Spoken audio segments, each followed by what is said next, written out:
السلام علیکم. دا رمضان خپل اخیری رمضان وګړه.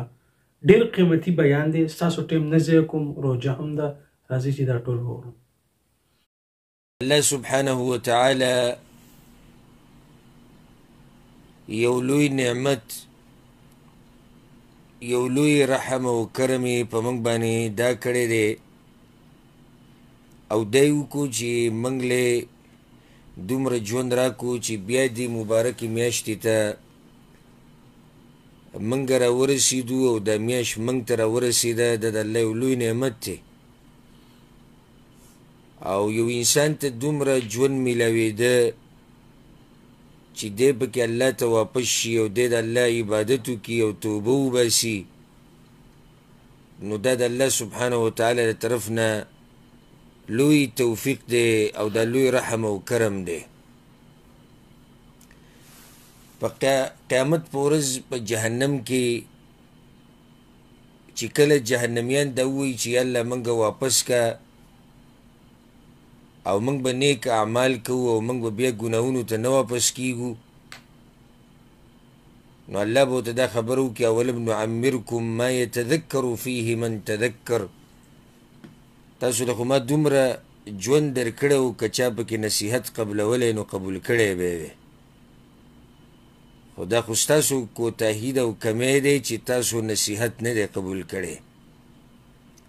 نو دا ژوند چې الله موږ له راکوي دا یو نعمت هم دی د الله، او بیا به رانه تپوس هم کوي چې ګوره ما تاسو له موقع درکړې وه.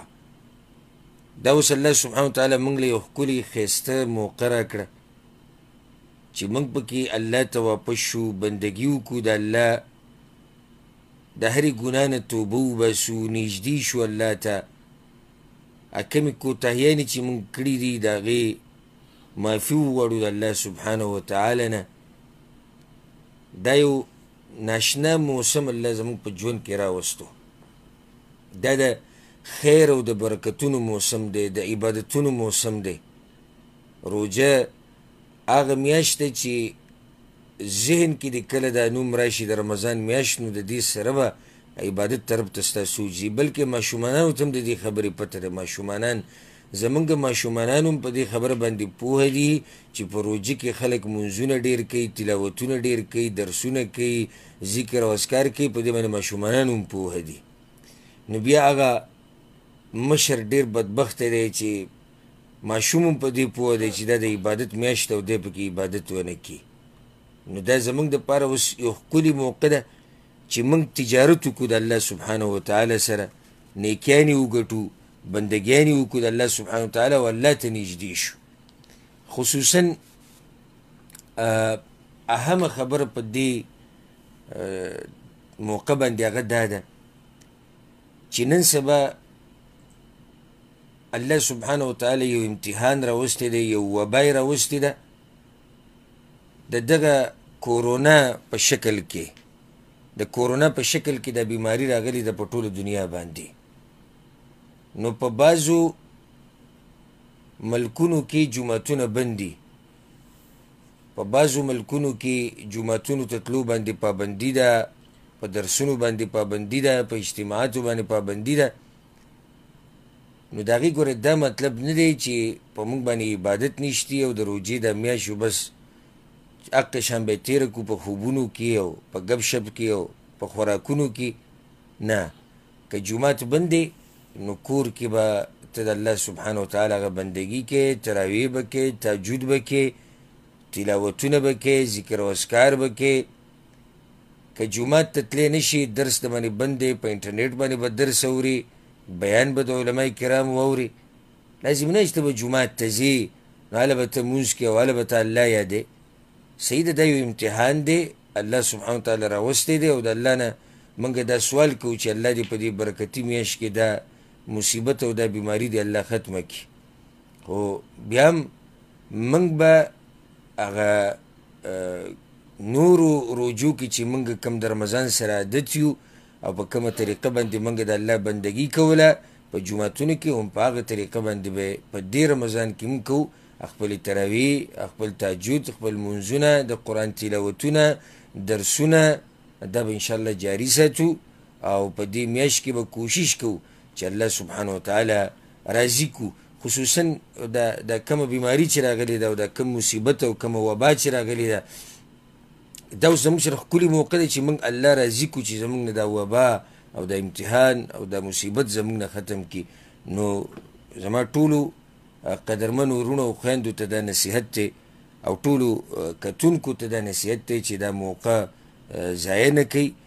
ډېر خپل خپلوان، ډېر ملګري هغه موږ سره تیر شوي روجې کې وو او دې روجې کې د رمضان د میاشت راله هغوی د خاورو لاندې پراته دي. نو کیدی شي چې دا زمونږ د ژوند هم اخرنی رمضاني او دا اخرنی موقع چې الله موږ له راکړي به هېڅ پته نه لګي.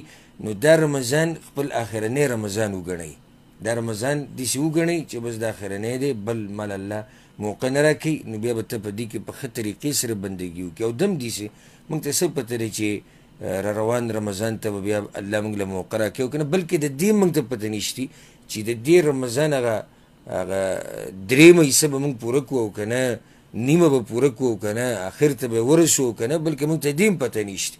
پاتې را ده چې یو سړی ده چې روان کال به بیا په بله روجه کې د الله عبادت وکړم او په هغې کې به بیا تلاوتونه وکړم او په هغې کې به درسونه وکړم او په هغې کې به اذکار ویم او په هغې کې به لمونځونه وکړم، موږ ته د دې پته نه لګي چې سبا به یو که نه به یو.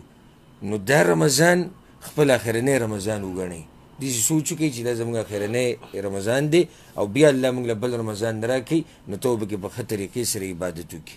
ګوره یو روایت کې دا راځي وایي داسې لمونځ کوه لکه دا چې ستا اخرنی لمونځ وي او ته دنیا نه تلو والی.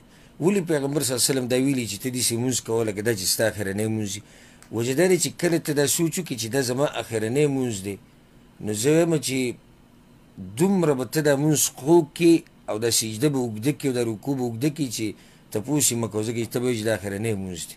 اوس موږ د مازدیګر لمونځ وکړو، که چېرته دغه لمونځ زموږ اخرنی وګرځي، نو زه تاسو ټول نه تپوس کوم، څوک چې دا پروګرام ګوري اول د ځان نه او بیا تاسو نه، دا کوم لمونځ چې موږ وکړو که بالفرض دا زموږ اخرنی لمونځ وګرځي، نو آیا ته پرې خوشحاله یې چې دا ستا اخرنی لمونځ وګرځي؟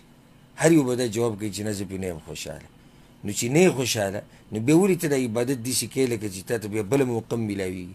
هر عبادت داسې کوه چې دا ستا اخرنی موقع الله تعالی در کړې وه او د دې نه بعد بیا الله تعالی دا موقع نه در کوي، نو ته به دا عبادت بیا په ښه طریقې سره کوې. د رمضان دا میاشت دا د برکتونو او د عبادتونو موسم دی او د تجارت میاشت ده، د الله سره د تجارت کولو میاشت ده. دا ګورې د سموسو او د پیکوړو او د روابزاو د دې شینو میاشت نه ده، موږ دې نه د خوراک څښاک میاشت جوړه کړې ده. بس دا هم غم دی چې څه چل به کوو او کور کې څه شتي د خوراک او که نه.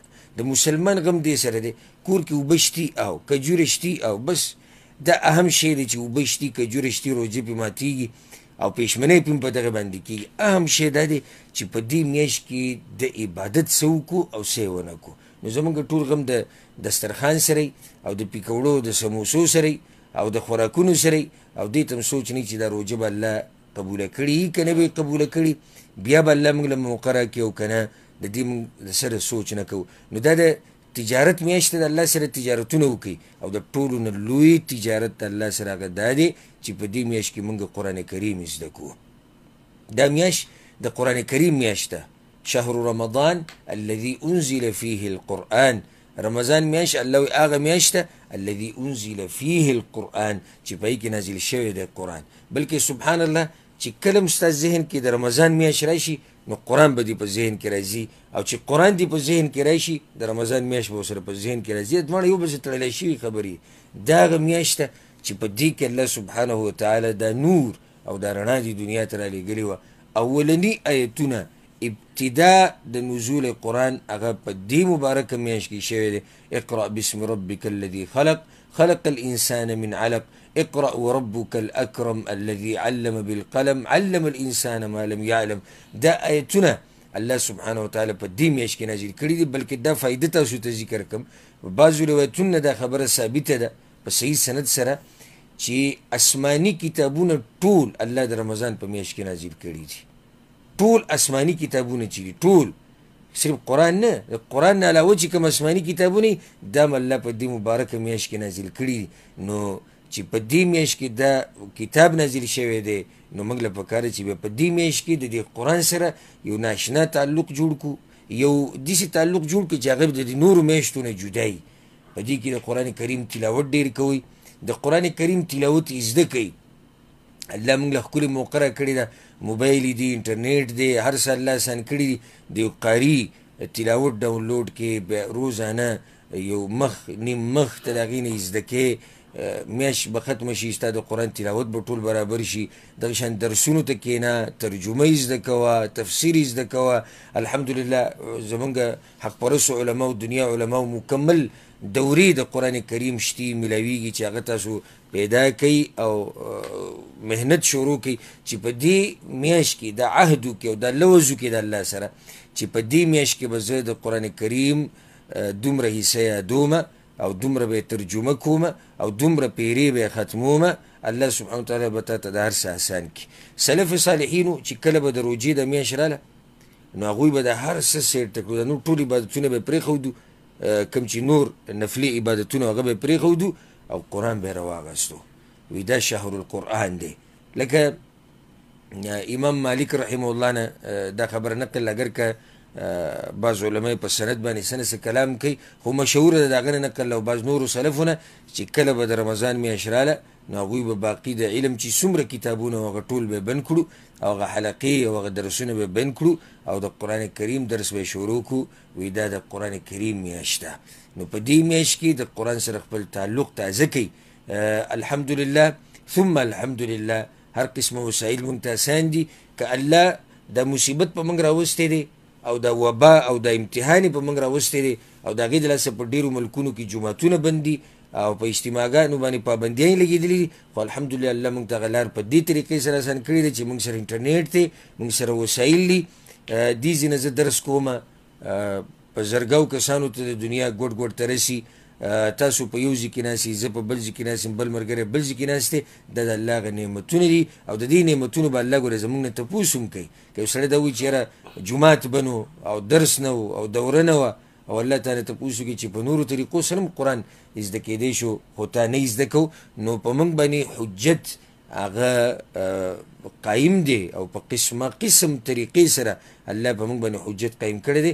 هیڅ عذر موږ سره نشتی چې موږ د قیامت په ورځ الله ته ووایو چې الله دا وجه وه ځکه ما ستا کلام نه دی زده کړی، دا وجه وه ځکه ما ته قرآن نه دی یاد، دا وجه وه ځکه ما له قرآن ناظره نه راځي. یو عذر هم الله سبحانه وتعالی زمونږ نه قبلی ځکه چې الله موږ ته هر څه اسان کړي دي او حجتونه قایم کړي دي. علما شتي موږ سره الحمدلله، ښه حق پرست علما، ښه زمونږ په ژبه کې د قرآن ترجمه به درته کوي، تفسیر به درته کوي، قاریان شتي چې تا ته د قرآن تلفظ برابر کړي، حلقې شتي، جوماتونه شتي، عمر شتي، مال شتي، روغ صحت شتي او د هغې باوجود هم ما ورته قرآن کې ترقي ونه کړو، نو دا زمونږ دپاره مکمل تاوان دی.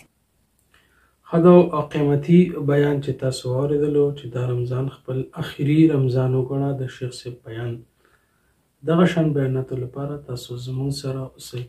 السلام علیکم ورحمة الله.